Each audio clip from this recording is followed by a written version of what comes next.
Vamos a empezar con este segundo programa, pero primero quiero agradecer a todos por su interés mostrada en estos programas. Este es el segundo programa. Yo espero que ahí donde nos escuchen ustedes se encuentren bien. Sé que estos temas han sido complicados, pero ya iremos agarrando ritmo en estos programas a lo largo de todo este tiempo. Son temas complicados, pero que pueden ser de gran ayuda. De hecho, van a ser de gran ayuda a aquellas personas que busquen un camino espiritual, que busquen un desarrollo, y sobre todo a aquellas personas que ejerzan esa parte de guías, esa parte de padrinos, para que puedan guiar bien a todas sus casas y puedan también llevar mensajes para desarrollar a la gente. No solamente se trata de resolver sus problemas, también se trata de que esas personas que nos visitan a nuestras casas, también como padrino, pues obtengan un cambio en sus vidas, no solamente de sucesos, no solamente que vayan por la parte económica, sino que también encuentren un desarrollo. Entonces, a lo largo de estos programas nosotros vamos a ir viendo temas que van a ayudar bastante para poder lograr este cometido. Yo sé que no se puede cambiar el mundo, pero sí podemos empezar a cambiar. Entonces vamos a empezar con este segundo programa. Normalmente vivimos por vivir y hacemos por hacer. Cuando no estamos en un estado dormido, estamos en un estado de medio despierto. Y así vamos como humanidad. Por eso tantos conflictos, problemas, porque las decisiones las toman gentes dormidas o adormiladas que viven en una sociedad que no se da cuenta porque vive de igual forma. Es muy fácil echar la culpa al gobierno, a los demás, a ese ente abstracto llamado gobierno. Todos le echamos la culpa al gobierno, así como en el libro En el castillo de Kafka. Pero ¿qué hay de lo que somos, de nuestra vida? Muchas doctrinas afirman que la realidad que vivimos no es la realidad, que vivimos en una ilusión. ¿Acaso tendrán razón? Para empezar, lo único que tenemos a ciencia cierta es nuestra vida. Y de nuestra vida lo que tenemos es lo que recordamos de ella. Pero ese recuerdo no es totalmente tan fidedigno, no es tan real. Hay muchas pruebas en donde ponen a una persona y le enseñan una foto supuesta de cuando tenía 3 años y la persona estaba en un parque y la persona no recuerda. Cuando le dicen, es que tienes que acordarte de dónde estabas, es un fotomontaje, claro, donde está ahí de niño y atrás se ve un globo, se ven pues todo un parque. Entonces la persona empieza a recordar, a hacerse recuerdos que nunca existieron. Empieza a decir, sí, me acuerdo, y fuimos a tal lado, y fue el primo, fue la prima, me acuerdo que me compraron esto, y me acuerdo que fui muy feliz. O sea, la memoria es muy mentirosa, la memoria incluso nos puede engañar. Hay que también, eso tenemos que tomarlo en cuenta. Para empezar, como digo, lo único que tenemos a ciencia cierta en nuestra vida, lo repito, y de nuestra vida lo que recordamos de ella. Pero como les venía explicando, ese recuerdo no es totalmente fidedigno ni real. Porque para empezar, la memoria es selectiva y actúa de manera conveniente. Y un momento es vivido con una emoción que a veces solo dura un instante. Por lo tanto, nuestros recuerdos no son 100% fiables. Además de que algunos son muy presentes y los recordamos con detalles. Otros, por otra parte, son vagos y hasta dudamos de su veracidad. Traten de recordar el día de ayer, desde que se despertó. ¿Cuáles fueron sus pensamientos? ¿Cuáles fueron sus ideas? ¿Qué hicieron? Después, ¿cómo fue el baño que tomaron? El color del jabón. ¿Qué pensaron? El agua fría, el agua caliente. Y vayan recordando simplemente el día de ayer, desde temprano hasta ya la noche. Traten y verán que lo que recuerden solo serán hechos vagos. Sí, claro, van a recordar que se bañaron, que fueron al trabajo, que había tráfico, que fueron a dar clase, que trabajaron, que estudiaron, pero ¿recuerdan qué sintieron en cada instante? Si les pregunto qué hicieron hace una semana, la cosa se complica muchísimo más. Hay que tomar muy en cuenta esta parte. O sea, nosotros no somos totalmente conscientes de lo que nosotros vivimos. Esto es un tema importante, porque gracias a este tema nos podemos nosotros a cuestionar mucho de las cosas que nosotros vivimos. Aquí hay un punto importante. Si yo les pregunto que me cuenten la historia de su vida, y esto es un ejercicio que yo en cursos, en clases, o yo lo he hecho, muchas veces les digo que me cuenten su vida. ¿Qué pasa? Sí, claro, mi papá fue tal, mi mamá fue tal, nací en tal lugar, experimentamos problemas económicos o fuimos muy felices, nunca tuvimos problemas. Fui a tal escuela, mis amigos, mi primaria, mi secundaria, mi universidad, mi coche, mi casa. Si yo les pregunto, así me narrarían su vida. Esto es verdad, así lo harían, pero eso está mal, porque ninguno o casi ninguno me diría o me hablaría de cosas realmente trascendentales. No digo que el otro no importe, pero ¿a qué me refiero con trascendentales? No me hablarían acerca de toda aquella gama de sensaciones, emociones internas que tuvieron en cada cual o en cada instante. Esto es importante. Incluso nuestro recuerdo de nuestra vida es un recuerdo exterior a nuestra vida. En algún momento, si hubo una decepción, algún problema, podrían hablarme de eso, pero eso sería como que lo mínimo. Hagan la prueba, pregúntenle a cualquier persona que conozcan que les diga, cuéntame tu vida. Y se darán cuenta que lo que digo es totalmente verdad. Entonces, se dan cuenta de lo poco que en sí recordamos. Y si yo les digo, cuéntenme acerca hace un año que estaban haciendo en la misma fecha, pero el año pasado, no lo podrían hacer a menos de que sea un hecho o hayan pasado algo muy significativo, que este día tenga pues un valor bastante fuerte. Podrían decirme solamente la parte de los eventos, solamente me lo podrían decir. En nuestra vida, en nuestra memoria, existen huecos gigantes. Eso es una parte importante. Pero si yo les pregunto, por ejemplo, si alguien tuvo un accidente y les pregunto que me diga qué pasó instantes antes o durante el mismo, ya sean segundos, es capaz de darme detalles de sucesos, de ideas, de pensamientos, de sensaciones. Compruébenlo. Una persona que tuvo un problema, un accidente, ese día no lo olvida y me comenta cosas específicas de ese día. ¿A qué se debe ese hecho? De que la memoria funcione a veces de una forma y a veces funcione de otra manera. Esto se debe a que el hombre solo recuerda los momentos en los cuales fue consciente, es decir, los momentos en los cuales el hombre está despierto. Todo lo demás solamente es un vago recuerdo, porque lo vivió en un estado de inconsciencia, lo vivió dormido, lo vivió adormilado. Si alguien ha estado borracho y le preguntan qué hizo ayer, y vuelvo a tomar este ejemplo y vuelvo a repetir que no hay borracho que no traiga fuego, pues va a recordar, pero el recuerdo va a ser muy vago. Así es nuestra vida, vivimos en un estado pues como de ebriedad, por así decirlo. Sin embargo, hay un estado más elevado, un estado más elevado de simplemente el estar despiertos. Y este estado lo alcanzan muy pocos. Y en este estado podemos decir que de forma quizás no controlada, alcanzamos, y repito otra vez, estados más elevados de nuestro ser, de nuestro espíritu. Incluso un accidente, como venía diciendo, una gran emoción, una triste tristeza. Mas sin embargo, todos estos momentos son momentos ocasionados por aparentes circunstancias externas. A lo largo de los programas vamos a ver que nada es por casualidad y no existe nada por casualidad. Quien está en cultos religiosos como un palo mayombe, como la santería, como un culto vudú, pues saben que no existen las casualidades, al menos entre los adeptos a esos cultos y religiones. No hay casualidades, ¿ok?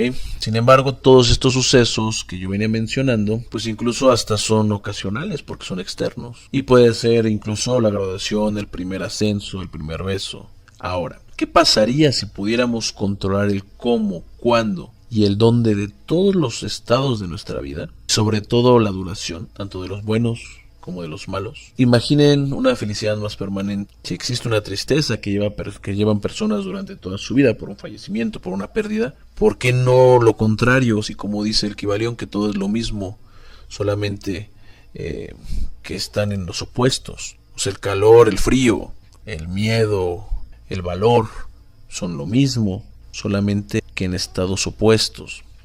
Para empezar, hay que pensar primero que sí se puede. Y después saber que todo en el universo requiere un esfuerzo. Podemos tener lo que queramos siempre y cuando paguemos el precio. Un sacrificio de forma consciente. Eso lo aprendí de forma totalmente vivencial en Palo Mayombe. Pero esto solo se puede siempre y cuando exista lo que quizás sea la mayor diferencia entre estar dormidos y estar despiertos. Y eso se llama voluntad. Y la voluntad es la mayor fuerza que existe en el universo para despertar primero y ante todo tenemos que ser conscientes de algo y aceptarlo. ¿Y de qué tenemos que ser conscientes? ¿Qué tenemos que aceptar? Hay que aceptar primero que estamos dormidos y después tenemos que aceptar que queremos despertar. En el chamanismo el querer es poder y basta con querer de verdad para empezar de verdad. Pero si yo creo que ya estoy despierto, si yo ya creo que ya tengo algo, porque me muevo y pienso, porque saqué 10 en el examen, porque me dieron un diploma, porque soy gerente, porque soy director, porque tengo dinero, porque soy intelectual, entonces nunca vamos a poder cambiar.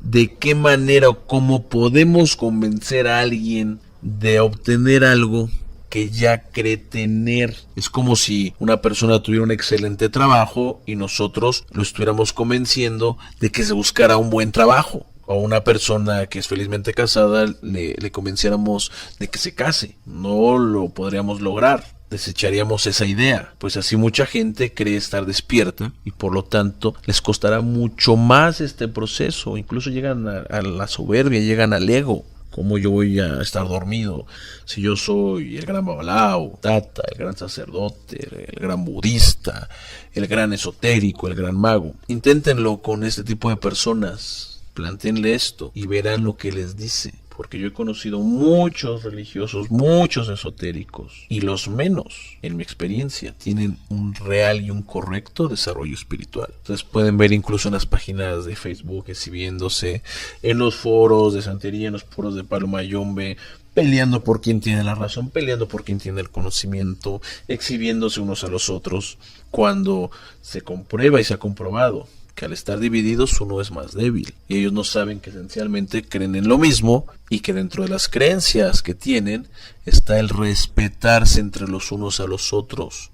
Y con esto no quiero contemplar a la gente que hace lo que le llaman sancochadas o porquerías, eso no debe de ser, pero esa gente existe gracias a que no hay un desarrollo correcto de la conciencia, porque si esa gente sabe que al mover tal o cual energía, ya sea incluso que no tengan el poder, pero que tengan un control mental sobre alguien y que lo induzcan a tal o cual de hecho y todo lo que pueden afectar con eso, sean conscientes reales de lo que están haciendo al hacer malas prácticas de todas estas cosas que yo menciono, entonces por supuesto que no lo harían. Esto es algo muy normal. Cuando nosotros somos conscientes de que algo nos está dañando, inmediatamente nosotros lo dejamos de hacer. Si nosotros metemos la mano en una llama, en el fuego, el momento en el cual llega aquella información a nuestro cerebro en cuestiones de segundos, pues inmediatamente somos conscientes y ¿qué vamos a hacer? Pues vamos a retirar la mano de aquel elemento que nos está dañando. Eso es una simple lógica. Esto es algo, incluso un impulso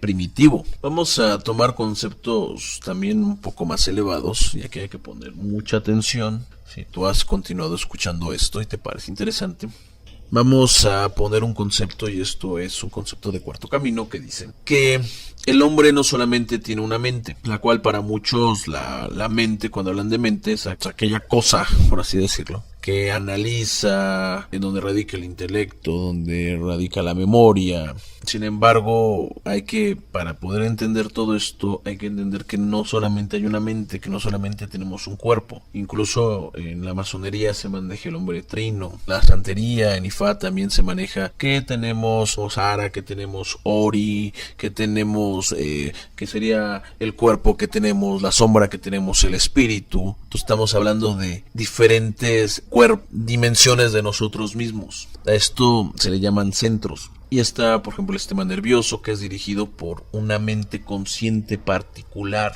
Hay sistemas en nuestro propio cuerpo, incluso las células. Las células, sin decirles nada, se van y se regeneran. Sin decirles nada, van y se organizan. Sin decirles nada, van y se comunican. ¿Eso lo hacemos con nuestra cabeza, con nuestro cerebro? No, hay que entender que hasta a nivel físico, a nivel celular, tenemos mentes conscientes. No somos solamente una mente. Si nos pensamos como solamente una mente, nada de esto puede llegar a ser posible, nada del desarrollo puede ser posible. Es más, ni quitarnos un vicio puede ser posible, porque en el momento que nosotros digamos, es que yo no puedo dejar de fumar, inmediatamente todo yo nunca lo va a hacer, o yo no puedo dejar de tomar alcohol, todo yo nunca lo va a hacer. Pero si entendemos que una mente, un centro de nosotros, dice yo no puedo, que es a lo mejor el centro donde radica ese vicio, pero a lo mejor hay un centro de nosotros, un centro consciente, un ser a un nivel espiritual mayor, que sí puede,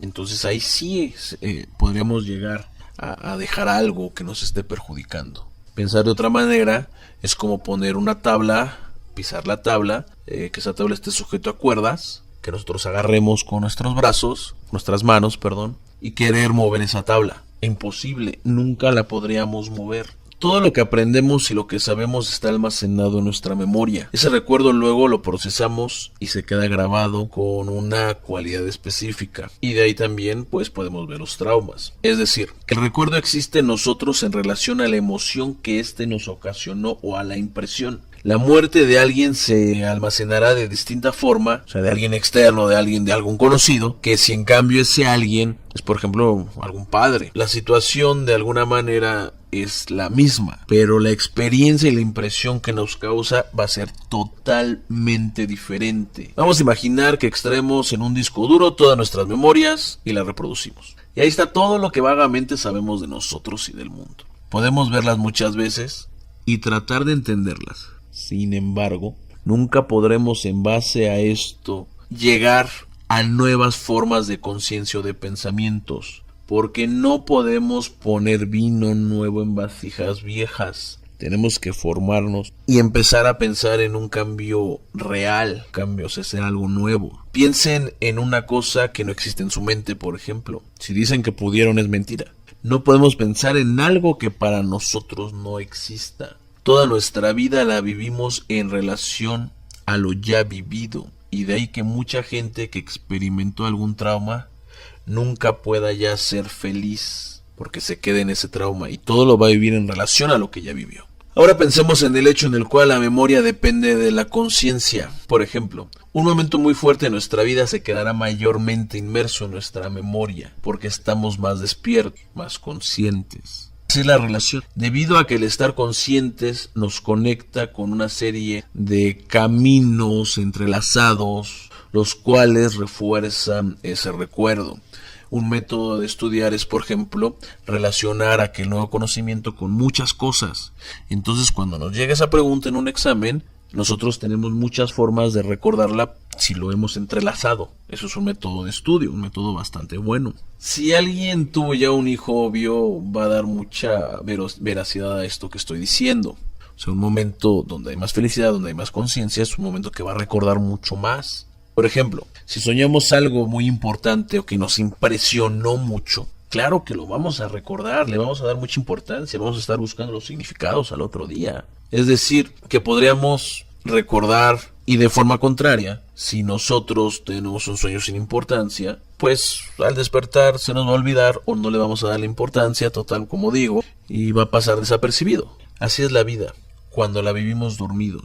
Es una vida sin chiste, inofensiva, sin valor, sin un valor real, sin un valor de ser vivida. El único valor que tiene pues está en la propia vida, pero nada más. Si bien no tenemos un control de nuestra conciencia cuando empezamos en estos temas, porque en realidad no sabemos bien ni siquiera qué es la conciencia, sí de alguna manera tenemos un cierto control de nuestros pensamientos que pueden hacer que logremos ser conscientes, que puede hacer que logremos ser conscientes. Es decir, que con la correcta guía o la alineación de nuestros pensamientos podemos lograr un despertar espiritual. Todas las doctrinas hablan del conocerse a sí mismo, como digo, de observarse a sí mismo, de callar la mente. Sin embargo, no se logra eso, porque cuando nos observamos, no estamos conscientes de que estamos observándonos. Y si ahorita yo les digo a ustedes, piensen en sus manos, en ese momento aparecen sus manos, pero ahí estaban. Ahora ya son conscientes porque se los estoy diciendo.